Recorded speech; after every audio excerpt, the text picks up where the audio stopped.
우리공화당은 30일에 중국의 항미완조 기념일은 6.25 전쟁 침략 역사를 왜곡하는 것이라며 이를 침묵하는 문재인 정권을 규탄했다. 우리공화당은 이날 오후 서울 광화문광장 이순신 동상 앞에서 중국의 6.25 침략 역사 왜곡 규탄 및 이에 침묵하는 문재인 친중 정권 규탄, 퇴진 촉구 기자회견을 열고 이같이 비판했다. 우리공화당 전국 각지서 중항미완조 규탄 기자회견은 서울, 부산, 인천, 대구 등지에서 동시에 개최됐다. 우리공화당 관계자는 전국 50여 군데서 똑같은 형태의 기자회견을 열었다며 각 지역마다 50여 명의 당원이 참가했다고 말했다. 조원진 당대표는 대구 대구백화점 앞에서 열린 규탄 기자회견에 참석했다.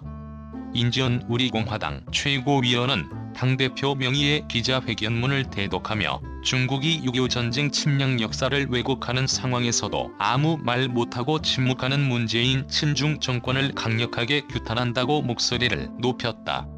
앞서 시진핑 중국 국가주석은 지난 23일 6.25 전쟁에 대해 북한을 침범한 미국 전투기는 동북 지역을 여러 차례 폭격했다며 책임이 미국에 있음을 강조했다. 그러면서 중국군 참전에 관해 정의로운 행위 중에 정의로운 행동이었다고 말하며 논란이 됐다.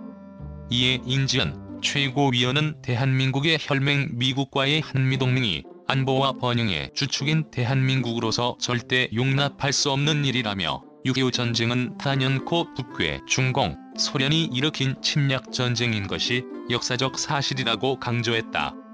6.25 전쟁은 북괴, 중공, 소련이 일으킨 침략군은 또 중국 공산당 정부에 의한 조직적인 아이돌 그룹 BTS에 대한 공격에서 보듯이 중공의 역사 왜곡 선전은 문화 침략이며 내정 간섭이라며 중공의 이런 행태는 제2의 사드 반대 공격이다. 또 미국 대선을 직전에 두고 트럼프 대통령을 겨냥하는 공격이라고 비판했다.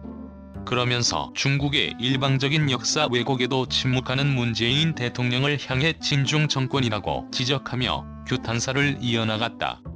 인지연 최고위원은 비겁하게 침묵하는 문재인 친중 정권은 대한민국 정부로서의 자격이 없다. 대한민국의 역사와 체제를 지킬 생각은 전혀 없다며 도리어 청와대 외교안보특보 문정인이란 사람은 대한민국이 미국이 요구하는 반중국 군사훈련에 동참하면 중국은 한국을 적으로 간주할 것이라는 발언을 해 대한민국의 혈맹이 미국인 사실을 뒤흔들고 있다고 일갈했다.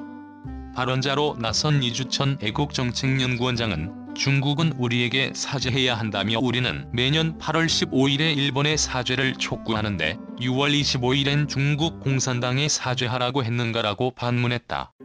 이어 시진핑이 도발하는 이유는 중국 언론과 인민을 부추겨 중국 민족주의를 이용해 중국에 대한 미국의 압박을 헤쳐나가려는 음흉한 술책이라고 비판했다. 30명 출동한 경찰과 충돌 없어 한편 이날 기자회견엔 우리공화당 당원 40여 명이 참가했고 경찰과의 충돌은 발생하지 않았다. 현장에 있던 경찰 관계자는 대화경찰 5명과 기동대 1개 제대에 20여 명 등 총 30명의 경찰 인력이 투입됐다. 단순한 기자회견이기 때문에 안전하게 진행된 것 같다고 말했다. 우리공화당은 광화문광장 기자회견을 마친 후 서울 중구한국은행 앞에서 규탄대회를 이어갔다. 6.25는 북괴, 중공, 소련의 침략 전쟁이다. 국민 생명 경시하는 문재인 정권을 규탄한다. 한미동맹 흔들리면 대한민국 미래 없다 등의 문구가 적힌 피켓도 들었다. 당 관계자는 피켓은 당원들이 자발적으로 준비한 것이라고 했다. 라이브러리 댓글 작성을 위해 자바스크립트를 활성화해주세요.